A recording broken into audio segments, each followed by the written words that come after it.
নমস্কাৰ জ্ঞানাংকুৰ the learning হাবলৈ সকলো ছাত্ৰ ছাত্ৰীকে স্বাগতম জনাইছো আজি আমি আলোচনা কৰিম হাউ টু ক্যালকুলেট মিডিয়ান মধ্যমা আমি কেনেকৈ নিৰ্ণয় কৰিব পাৰো প্ৰথমতে মধ্যমা কি আমি হেতু গম পাব লাগিব অৰ্থাৎ what is median median is actually mid point of value অৰ্থাৎ মাজৰ ৰাখি কোনো এটা বাৰংবাৰতৰ যেটো মাজৰ ৰাখি থাকে সেই মাজৰ ৰাখিটোকে আমি কি বুলি ক'ব পাৰো মিডিয়ান বুলি ক'ব পাৰো অৰ্থাৎ মিড পইণ্ট অফ ভ্যালু ই মাজত থাকে মিডিয়ান নিৰ্ণয় কৰিবৰ কাৰণে তিনিটা ফৰ্মুলা আছে আনগ্ৰুপ ডাটা আৰু গ্ৰুপ ডাটা আনগ্ৰুপ ডাটাৰ দুটা ফৰ্মুলা আৰু গ্ৰুপ ডাটাৰ এটা ফৰ্মুলা আনগ্ৰুপ ডাটা বুলি কওঁতে মই যোৱা আগৰ ক্লাছতে তোমালোকক কৈছিলো আনগ্ৰুপ ডাটা বুলি ক'লে এনেকে 2 3 সাৰি এনেকে যিবিলাক কমা কমা দি লিখা থাকিব হেবিলাক হৈছে আনগ্ৰুপ ডাটা অৰ্থাৎ অসমূহিত আৰু এনেকে যদি থাকে 25-29 30-34 এবিলাক হৈছে গ্ৰুপ ডাটা অৰ্থাৎ ই সমূহিত ৰাখি কিন্তু আজি মই তোমালোকক অনলি অসমূহিত অৰ্থাৎ আনগ্ৰুপ ডাটাৰ ফৰ্মুলা সম্পৰ্কে আমি আলোচনা কৰিম যে এতিয়া হিছে মিডিয়ান নিৰ্ণয় কৰা আনগ্ৰুপ ডাটাৰ formula MDN equal n plus 1 divide 2 এটো তুলাব স্থান এটো হৈছে আনগ্ৰুপ ডাটাৰ অড নাম্বাৰৰ ফৰ্মুলা অৰ্থাৎ অসমূহিত ৰাখিৰ অযুগ্ম ৰাখিৰ ফৰ্মুলা ইংলিছৰ কাৰণে মই লিখি দিছো এটো অড নাম্বাৰ বুলি অযুগ্ম ৰাখিৰ ফৰ্মুলা আৰু এটো মই কোৱাৰ আগতে ইয়াৰ বস্তুটো মই কৈ লৈছো যে MDN এটো কি হয় MDN মানে হৈছে মিডিয়ান এটো মিডিয়ান দেখা পাইছা তোমালোকে তাকে শৰ্ট ফৰ্মত আমি লিখিছো এটো MDN ইয়াত আহিলে n plus 1 divide 2 n মানে হৈছে টোটাল নাম্বাৰ মুঠ ৰাখি কিমানটা ৰাখি আছে হেতু হৈছে n আৰু বাকিখিনি নাম্বাৰতে দিয়া আছে এটো কৰিলে আমি তাত কি পাম স্থান পাম তাৰ পাছত আহিছে 2 নম্বৰ ফৰ্মুলাটো হৈছে MDN equal মাজৰ ৰাখি দুটাৰ যোগফল divide 2 অৰ্থাৎ sum of middle two score divide 2 ইংৰাজী মিডিয়াম খিনিৰ কাৰণে মই ইংলিছত লিখি দিছো এটো ইংলিছত ৰেড পেনেৰে লিখি দিছো সুবিধা হ'ব তেওঁলোকৰ এটো অৰ্থাৎ ইয়াত কি কৰিব লাগিব যে কোনো এটা স্কোৰ দিয়া আছে স্কোৰটোৰ কি হ'ব যেটো মাজত দুটা ৰাখি থাকিব সেই মাজৰ দুটা ৰাখিটোক আমি কি কৰিম প্লাস কৰিম আৰু তাক ডিভাইড 2 কৰিলে আমি কি পাই যাম এটো মিডিয়ান আমি পাই যাম তাৰ ইভেন নাম্বাৰৰ ফৰ্মুলা এটো ইভেন নাম্বাৰৰ ফৰ্মুলা এতিয়া আমি এই ফৰ্মুলা দুটাৰ সম্পৰ্কে চাও এতিয়া ইয়াত চোৱা যে ইয়াত দিয়া আছে 35 50 30 52 56 33 45 এনেকে লিখা আছে আৰু ইয়াত কোৱা আছে যে ফাইন্ড আউট দা মিডিয়ান মধ্যমা নিৰ্ণয় কৰা কিন্তু মধ্যমা নিৰ্ণয় কৰাৰ আগতে আমি বস্তুটো গম পাই ল'ব লাগিব যে এটো অড নাম্বাৰ হয় না ইভেন নাম্বাৰ হয় অৰ্থাৎ অযুগ্ম ৰাখি হয় না যুগ্ম ৰাখি হয় আতি হেতু আমি কেনেকে গম পাম এনে অড বা ইভেন অৰ্থাৎ অযুগ্ম ৰাখি আৰু যুগ্ম ৰাখি বুলি কওঁতে আমি এনে অযুগ্ম বুলি ক'লে কি গম পাইছিলো যে 3 5 7 এইবিলাক এনেকুৱা ধৰণৰ ৰাখি কিন্তু যুগ্ম বুলি ক'লে 2 4 6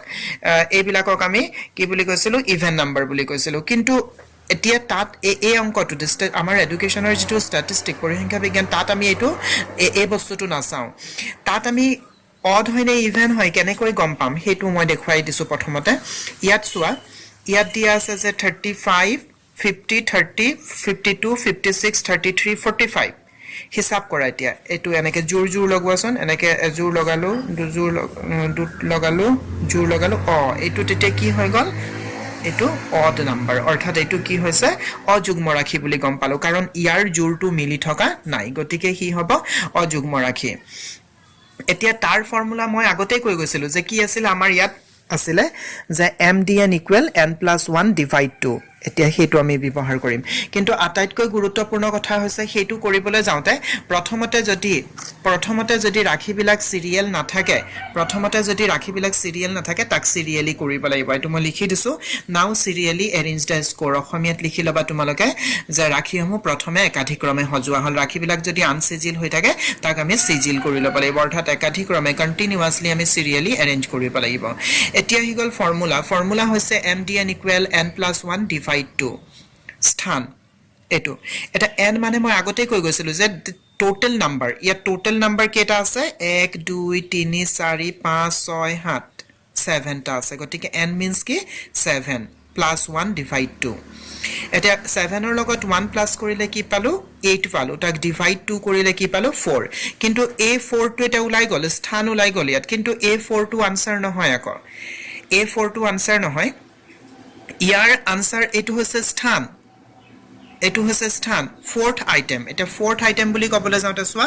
1 2 3 4 এটো fourth item এটো হৈছে ইয়াৰ মিডিয়ান গতিকে এটোই আহিলে ইয়াৰ মিডিয়ানৰ আনসাৰটো কিন্তু a ফৰ্ম কৰিছো তাৰ পাছতে আমি কৈ দিব পাৰিছো যে ইয়াৰ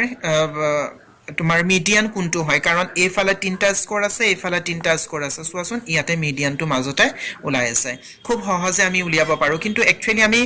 ফৰ্মুলা ব্যৱহাৰ কৰিব লাগিব কাৰণ আমাক দিছে আমি ফৰ্মুলা লব লাগিব এতিয়া হাসন আমি আকৌ তাৰ আমটো ফৰ্মুলা অৰ্থাৎ যেটো ইভেন নাম্বাৰ তাৰ হেতু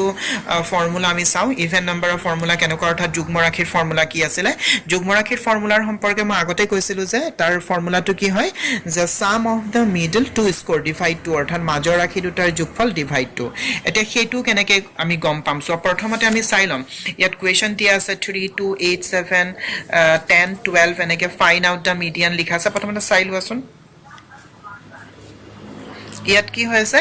জোৰ জোৰ মিলি আছে গতিকে ই কি হৈছে ইভেন নাম্বাৰ হ'ব অৰ্থাৎ এটো এটা যুগ্ম ৰাশি হ'ব যুগ্ম ৰাশি যদি সিৰিয়াল না থাকে মুঠতে সিৰিয়াল থাকিলে তো একো কথা নাই যদি সিৰিয়াল না থাকে আমি কিন্তু সজাবই লাগিব গতিকে এটো সিৰিয়াল নথকাৰ কাৰণে মই সজাই লৈছো ইয়াত সজাই ললো সজাই লোৱাৰ পাছত ফৰ্মুলাত মই আহিলো যে মাজৰ ৰাশি দুটাৰ যোগফল ডিভাইড 2 অৰ্থাৎ মই এটো ইংৰাজীত লিখি দিছো sum of the middle two score divide 2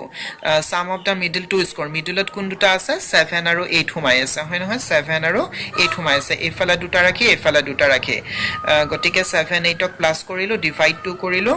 7 8 ক প্লাস কৰি 15 পালো ডিভাইড 2 কৰিলো এটো 7.5 এই 7.5 টোৱে হৈছে ইয়াৰ মিডিয়ান গতিকে এটো আছিল আমাৰ অড আৰু ইভেন নাম্বাৰৰ ফৰ্মুলা দুটা আন গ্ৰুপ ডাটাৰ আৰু গ্ৰুপ ডাটাৰ যেটো ফৰ্মুলা হেতু আমি নেক্সট ক্লাছত আলোচনা কৰিম আজি এই দুটা যদি তোমালোকে বুজি পাইছা মই কোৱেশ্চনটা দিছো হেতু তোমালোকে কৰি চাবাচোন প্ৰথমতে অড হয় না